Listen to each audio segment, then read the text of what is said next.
constitutes an effective performance or imitation or gesture toward the past. And this study emerged from that.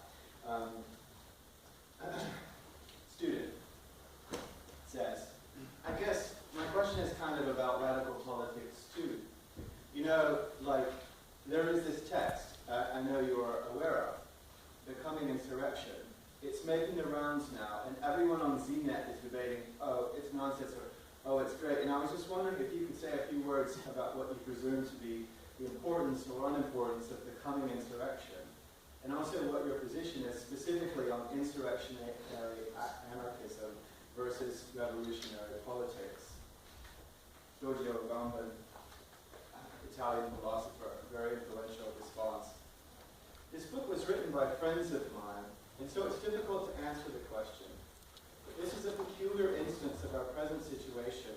Every political radical position which is outside the parliament is immediately nominated as terrorism, because these people, for the mere fact, fundamentally, of having written this book, and for other things not sure at all, and which are nothing like a terrorist crime, have been accused of terrorist association, and they risk 20 years of punishment. The problem is that one. Today, in Western so-called democratic countries, every political action outside Parliament is classified as terrorism. This is a great problem, and it has increased. We see it everywhere. Every political activity which is outside the Parliament, precisely in the moment when the Parliament is destitute of any legitimacy, precisely in this context, any activity outside the Parliament is equal to terrorism. That's the model of governance today.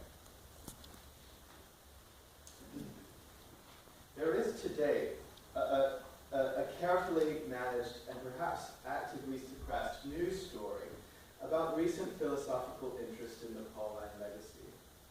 In a word, what are we to do with the evident Pauline affiliations of that anonymous authorial community, sometimes called Tiqqun, and sometimes the Invisible Committee? This collective produced some of the most creatively trenchant and also best-selling and frequently discussed political manifestos of recent years. They wrote, for example, Introduction to Civil War, This Is Not a Program, and also The Coming Insurrection. And they did so by amplifying and resituating strong affinities with recent philosophical work on Pauline messianism. How has it gone unnoticed that their efforts to render a protractic or conversionistic call to a radical politics are, in central and serially repeated aspects, articulated through a Pauline legacy, especially the Pauline legacy as read through the Messianic Paulinism of Giorgio Agamben. If you remember his famous book, The Time That Remains.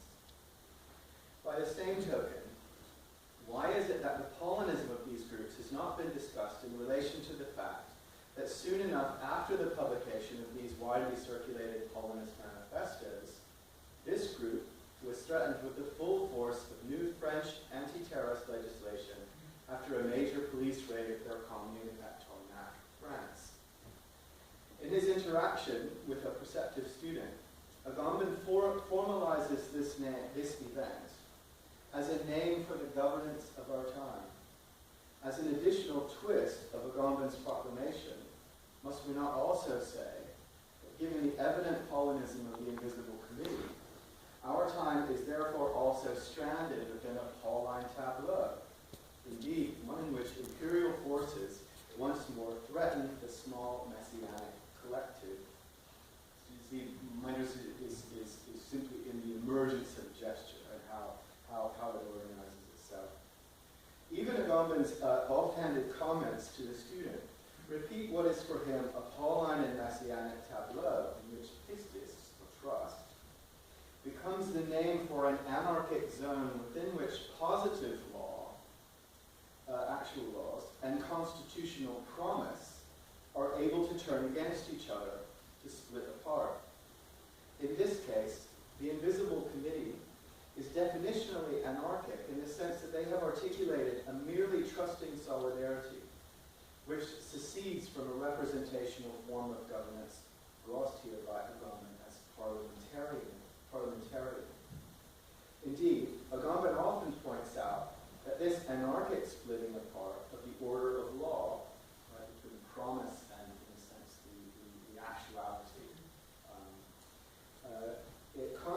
the modern period as definitively Pauline. This definitive repetition of a Pauline moment being that which, as he writes, causes the Schmittian thesis on political theology to receive further confirmation. As Agamben elaborates, the caesura between constitutive and constituted power, a divide that becomes so apparent in our times, finds its theological origins in the Pauline split between the level of faith and that of nomos, between personal loyalty and the positive obligation that derives from it. In this light, Messianism appears as a struggle within the law, whereby the element of the pact and constituent power leans towards setting itself against and emancipating itself from the element of the intole, the norm in the strict sense. And it's this, he repeats this thing in a lot of different ways, this capacity to split these things into two, and then have this sort of dead anarchic zone in between them is what he is fascinated by. Given the Pauline backdrop of the Invisible Committee and their active repression at the hands of parliamentary officials, which I'll describe, Agamben implies here that such a stark alternative is not just the crisis of contemporary governance, but also the nomological crisis flagged up by Pauline Messianism itself. I'd like to begin with what I'm setting out here, to counter what has been a strategic lack of reflection on such comparative questions by considering several aspects of the way, from anonymous authorial collective to demonized terrorists, the long and frequently surreal Tarnac affair brings to light one of the most wide-reaching philosophical efforts to invent a contemporary Pauline gesture. This gesture would found Neo-Paulinist communities effectively outside the reach of representational governance, just as they would make important claims about why this sphere elicits the aggressive response of an empire of representational governance. One reads the governmental and police documents about the Tarnac affair like those ancient, anxious letters of Pliny to Trajan. Everywhere are so many civil servants desperately trying to conjure convincing links between the application of power in the field and the images of sovereignty back home in the architectures of the capital. As you may recall,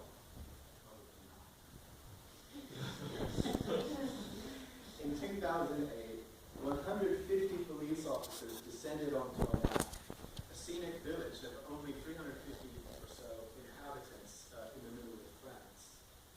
Over the course of several days, the massive police force arrested 9 people, finally charging them with associating with wrongdoers with terrorist aims. In the rumor mill of many of the periodicals covering these events along the way, other accusations sometimes pop to the state. What is clearer is that police and presumably anti-terrorism forces had the Tarnac group under surveillance for an unspecified number of months before the arrests were made. And journalist David Dufresne provides convincing evidence of literally thousands of pages of police surveillance documents about Tarnac. Very interesting book that Dufresne has compiled lots of copies of the original documents. According to some reports, the person named by police as the ringleader of the group, Julian Coupard, had previously come to the attention of French authorities after the FBI in the US alerted them that Coupard was present at a protest in front of the military recruitment station where reportedly a cyclist had later left a small bomb. No one was injured in the ensuing blast, which broke windows at the recruitment station, but understandably the occurrence did receive a substantial amount of media coverage at the time. In France itself, not long before the arrest at Tarnac, someone had taken U-shaped bars, something like horseshoes perhaps. The descriptions are vague. It's very interesting. I'm not sure where these creatures come from, but you should treat yourself to an image search of Tarnac, and you get all these people speculating on what exactly was on the high-speed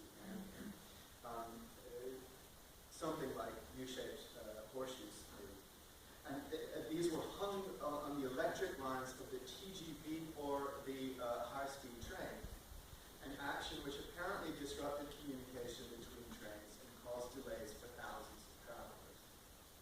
According to some reports, Coupeau and his girlfriend had been stopped and questioned by police shortly before the first train passed the obstructed section of the line, and this just miles from where the bars were hung.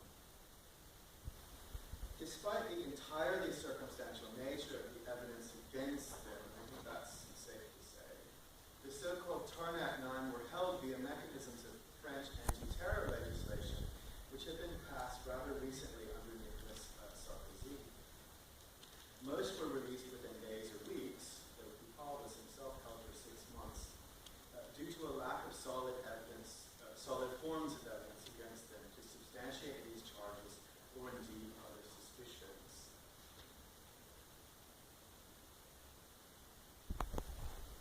One reads the politics of their tracts, like a peculiar New Corinthian correspondence, hovering somewhere between bluster, threat, utopianism,